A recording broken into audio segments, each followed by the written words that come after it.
दोस्तों नमस्कार, स्वागत है आपका गुरुकुल ज्ञान गंगा चैनल की एक और नई वीडियो सीरीज़ में। मैं लेकर आया हूं आज कुमाऊं की महत्वपूर्ण झीलें। इससे पहले हमने गढ़वाल की झीलें पढ़ ली हैं। 2 वीडियो में हमने गढ़वाल की झीलें संपूर्ण कंप्लीट कर ली है। यदि आपने वह वीडियो नहीं देखी तो आई बटन में जाकर के आप उसे भी ज़रूर देखें, क्योंकि उत्तराखंड की सभी झीलों के बारे में पढ़ना बहुत ही ज़्यादा महत्वपूर्ण है। यहाँ से आपके आने वाले पटवारी, लेखपाल, पुलिस, फॉरेस्ट गार्ड आदि जितनी भी भर्तियां होनी हैं वहां पर एक न एक प्रश्न जरूर बनेगा। तो आज के वीडियो शुरू करते हैं। उससे पहले यह बता दूं कि मेरा यह जो पहले बोर्ड पर लिख के लाना, उसके बाद आपको इनके बारे में डिटेल बताना, इससे एक फ़ायदा यह है कि समय की बचत। दरअसल यदि मैं इस चीज़ को अलग अलग करके एक एक करके ऑन द बोर्ड लिखते टाइम बताऊं तो उससे समय नष्ट होता है और समय ज़्यादा लग सकता है। और इसका एक फ़ायदा यह भी है कि आप इस बोर्ड को एक साथ स्क्रीनशॉट करके भी रख सकते हैं और उसके पश्चात वीडियो ऑफ होने के बाद आप इसे एक फ़ोटो के रूप में अपनी गैलरी में सेव भी रख सकते हैं। तो ये आपके लिए भी इजी होगा और हमारे लिए भी वीडियो लंबी ना हो, इसलिए यह आसान है। तो आज के लिए हम शुरू कर रहे हैं कुमाऊं जनपद की महत्वपूर्ण झीलें। देखो, गढ़वाल की झीलें हों चाहे कुमाऊं की झीलें, दोनों झीलों का निर्माण लगभग सभी जिले हम कहें उनका निर्माण हिमानियों से हुआ है। प्राचीन काल में हिमानियों द्वारा निर्मित आज उत्तराखंड में प्रमुख पर्यटन स्थलों के रूप में भी विकसित हैं। ये झीलें उत्तराखंड की इतनी इम्पोर्टेंट है कि इनमें से एक न एक प्रश्न गारंटेड आता है नैनीताल की झीलों में। देखो, आज हम नैनीताल की झीलें कवर करने वाले हैं। अदर जो जनपद की झीलें हैं वह नेक्स्ट वीडियो में हम पूरा कर लेंगे। तो आइए आज की वीडियो बिना रुके हुए सीधा शुरू करते हैं। कुमाऊं की महत्वपूर्ण झीलें।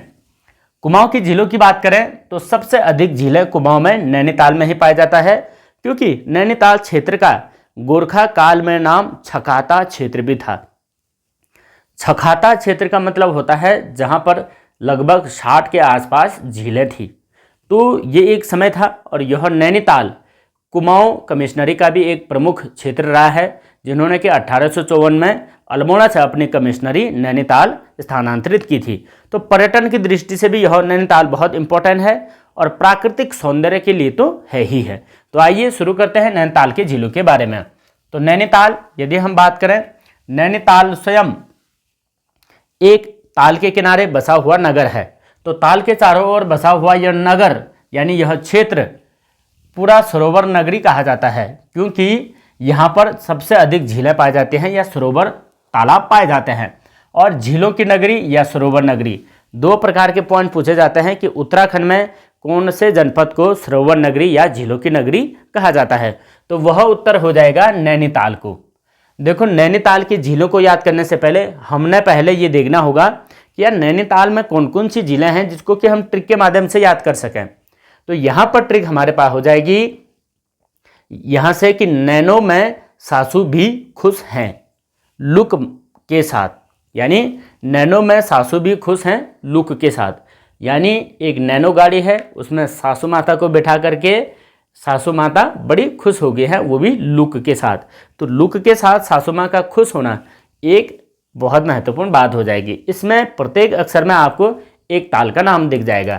जैसे नै का मतलब हो जाता है नैनीताल, नौ का मतलब नौकुचिया ताल, मैं का मतलब मलवा ताल, सा का मतलब सात ताल, सू का मतलब सूखा ताल, भी का मतलब भीमताल और खू का मतलब खुरपा ताल, सौ का मतलब सड़िया ताल, है का मतलब हरीश ताल, लू का मतलब लुकमा ताल और क का मतलब हो जाता है कमल ताल, जिसे कि नल ताल भी कहा जाता है।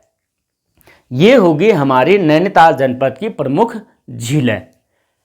अब इन प्रमुख झीलों के अलावा हमने एक एक करके कुछ झीलों की डिटेल भी पढ़नी है, क्योंकि अब का जो परीक्षा पैटर्न है वह पहले के हिसाब का नहीं रहा। पहले डायरेक्ट ये पूछ लिया जाता था कि भाई अगर 7 ताल है तो यह कहाँ है, या मलवा ताल है तो कहाँ है, लेकिन अब ऐसा क्वेश्चन पैटर्न नहीं है। अब थोड़ा सा डिफिकल्ट बनाया जाता है, यानी तालों से रिलेटेड विशेष बातें भी पूछ ली जाती हैं। तालों से रिलेटेड जो भी विशेष बातें पूछी जाएंगी उसे हम क्लियर करने वाले हैं। तो आइए पहले नैनीताल झील के बारे में पढ़ते हैं। देखो, नैनीताल झील की यदि मैं पौराणिक बात कहूँ, कहा जाता है कि यहाँ पर एक माता सती का शक्तिपीठ है, यानी नैना देवी शक्तिपीठ है। नैना देवी शक्तिपीठ इसलिए है क्योंकि माता सती के बाएं आंख यहाँ पर गिरी थी और इसी बाएं आंख गिरने के कारण ही यहाँ पर नैना देवी शक्तिपीठ मंदिर भी बनाया गया है इस झील के किनारे। देखो नैनीताल झील की बात करें तो यह तल्ली और मल्ली 2 तालों से बना हुआ है, यानी तल्ली मल्ली ताल 2 ताल हैं। और तल्ली मल्ली ताल के लिए एक गढ़वाली गाना भी है कि मैल ताल ह्यूं पड़ी छो और तैल ताल घाम। तो ये एक प्रकार के वहाँ की सौंदर्य को व्यक्त करने के लिए गाया गया था। अब नैनीताल झील के चारों ओर 7 चोटियाँ हैं। कितनी चोटियाँ? 7 चोटियाँ। और इनमें से प्रश्न ये आता है कौन सी चोटी सबसे ऊंची है? तो सबसे ऊंची चोटी हो जाएगी चाइना पीक। चाइना पीक सबसे ऊंची चोटी हो जाएगी। उसके बाद शेर का डांडा है, स्नो व्यू है, आलमसरिया कांठा, देवपात, आयरपात और हाड़ी वादी। ये 7 प्रकार की चोटियां नैनीताल झील के चारों ओर हैं। अब नैनीताल झील की कुछ खास बात ये बताएं कि नैनीताल झील से एक महत्वपूर्ण नदी निकलती है, बलिया नदी। यानी इस ताल का पानी कहाँ जाता है? तो ताल का पानी बाहर जब निकलता है तो बलिया नदी के रूप में निकलता है। ये हमें याद रखना होगा। बलिया नदी बहुत बार पूछा जा चुका है। उसके बाद बात करें नैनीताल की कुछ विशेष बातें, तो नैनीताल को स्कंद पुराण में त्रिऋषि सरोवर कहा गया है। त्रिऋषि सरोवर इसलिए कहा गया क्योंकि यहाँ पर अत्रि मुनि, पुलस्त मुनि और पुलह 3 ऋषियों ने तपस्या की थी, इसलिए इसे त्रिऋषि सरोवर कहा जाता है। और इसी झील के अंदर कुकुर, मकड़ी, शैवाल भी पाए जाते हैं। अगर हम इस झील के आकार की बात करें तो कटोरानुमा आकार है। और इस झील की खोज 1841 में पीटर बैरन के द्वारा की गई थी, जो कि एक ब्रिटिश व्यक्ति थे, ब्रिटिश मूल के। उन्होंने इस झील की खोज की थी कब? 1841।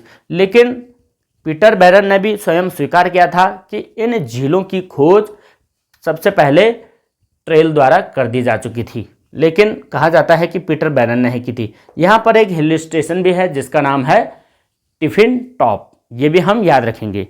तो नैनीताल झील के बारे में जितनी भी सारी जानकारी थी वह यहाँ पर है। आप चाहे तो इसकी स्क्रीनशॉट ले सकते हैं।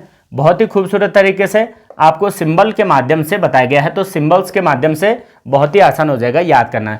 ये नैन इसलिए बनाया गया है क्योंकि माता सती की नैन यहाँ पर गिरी थी, इसलिए बनाया गया है और इसलिए महत्वपूर्ण। स्कंद पुराण का नाम बहुत ही बार पूछा जाता है। ये इसलिए पूछा जाता है क्योंकि उत्तराखंड का वर्णन यदि हम कहें, स्कंद पुराण, केदारखंड, मानसखंड, महाभारत और ऋग्वेद, इनमें बहुत ही ज़्यादा वर्णित किया गया है।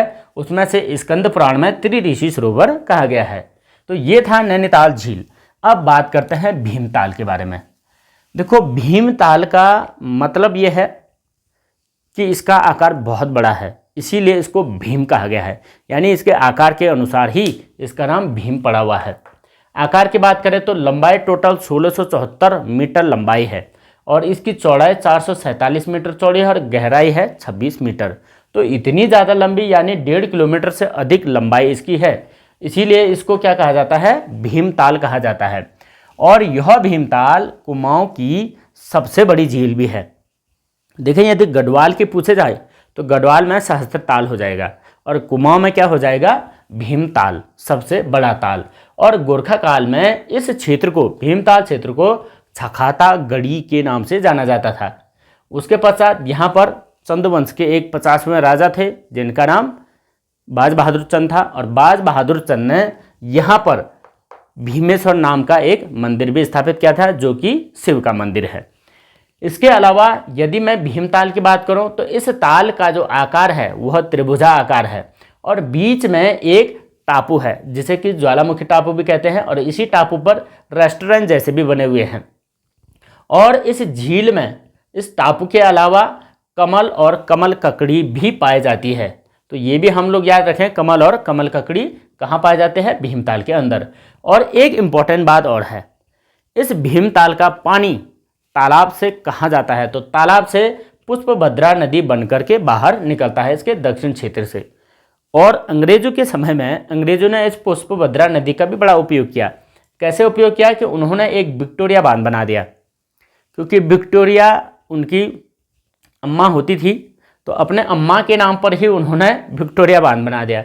और इस विक्टोरिया बांध को भीमताल की वजह से भीमताल बांध भी कहते हैं या भीमताल डैम भी कहते हैं। ये विक्टोरिया बांध 1882 से 83 में बना था और फ्रांसिस जो हेनरी स्टुअर्ट था, ये एक अंग्रेज़ था, इसने इसका डिज़ाइन तैयार किया था और आगे जाकर के एक साल में 1883 में कंप्लीट होगी थी।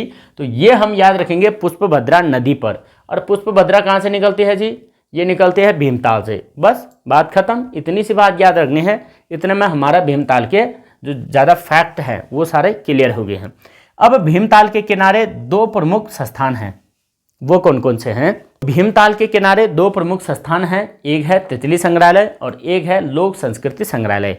दो संग्रहालय हैं और तितली संग्रहालय 1979 में फ्रेडरिक स्मेटा ने बनाया था, ये हम याद रखेंगे। साथ ही साथ लोक संस्कृति संग्रहालय 1983 में यशोधर मठपाल के द्वारा स्थापित किया गया था खुटानी में, तो ये भी याद रखेंगे। और यहीं पर कहते हैं कि जब गांधी जी नैनीताल की यात्रा पर आए थे तो उन्होंने एक महिलाओं की सभा भी बुलाई थी यहीं पर, और यहीं पर उन्होंने एक सांकेतिक आंदोलन भी निकाला था भीमताल के ही किनारे। तो ये भी हम याद रखेंगे भीमताल से रिलेटेड जानकारी में। तो आइए आगे बात करते हैं एक दूसरे ताल के बारे में। ऐसा रहस्यमयी ताल जिसको कि यदि आपने एक दृष्टि से इसके 9 के 9 कोने देख लिए तो मृत्यु हो सकती है। ऐसा रहस्यमयी ताल का नाम है नौकुचिया ताल। और नौकुचिया ताल कुमाऊं क्षेत्र का सबसे गहरा ताल है। 40 मीटर गहराई है इसकी, और 40 मीटर गहराई होने के साथ यह सबसे गहरी ताल भी हो जाएगी। इसके 9 कोने हैं और यहाँ कहा जाता है कि एक किंवदंती है, एक दृष्टि से 9 कोने एक साथ देख लेने पर व्यक्ति की मृत्यु हो जाती है। और साथ ही साथ यह जो क्षेत्र है नौकुचिया ताल का एरिया, यहाँ पक्षी का ज़्यादा निवास होता है, यानी पक्षी निवास हेतु बड़ा उपयोगी यह ताल है। अब उसके बाद रह जाता है हमारा 7 ताल। देखो 7 ताल बहुत रमणीक है, यानी खूबसूरत है। इसलिए रमणीक है क्योंकि यहाँ पर 7 ताल पाए जाते हैं और 7 तालों के आकार भी बिल्कुल अश्वाकार में फैले हुए हैं चारों ओर। इनमें से तालों का नाम है एक नल दमयंती। देखो नल राजा का नाम था, दमयंती रानी, तो नल दमयंती ताल है। अगला है गरुड़ ताल, अगला है पूर्ण ताल, राम सीता ताल, लक्ष्मण ताल, भरत ताल और शत्रुघ्न ताल। तो प्रभु श्री राम के परिवार के तो सभी यहाँ आ गए हैं, है ना। उसके बाद पूर्ण ताल हो गया, गरुड़ ताल और ये नल दमयंती ताल। इनमें सबसे इंटरेस्टिंग जो तालाब है वह नल दमयंती ही है। क्यों नल दमयंती इंपॉर्टेंट है? कहते हैं कि यहाँ पर जब नल और दमयंती राजा और रानी आए थे तो उन्होंने यहाँ पर मछलियाँ पकड़नी चाहिए, और मछलियों को जैसे ही कढ़ाई में डाला तो मछलियाँ उछल करके फिर तालाब में चलेगी। यानी यहाँ की बहुत तेज़ मछलियाँ होती हैं, ये मछलियाँ पकड़ में नहीं आती हैं। तो आज भी कटी फटी मछलियाँ इस नल दमयंती ताल में पाई जाती हैं। तो ये हम याद रखेंगे कि कटी फटी मछलियाँ कहाँ पाई जाती है? नल दमयंती ताल, नैनीताल के अंदर। तो बाकी इसकी अगर बात करें तो राम सीता और लक्ष्मण ताल के बगल में भीम ने हिडिंब राक्षस का वध भी किया था, और गरुड़ ताल के बगल में द्रौपदी का सिलवट्टा भी है।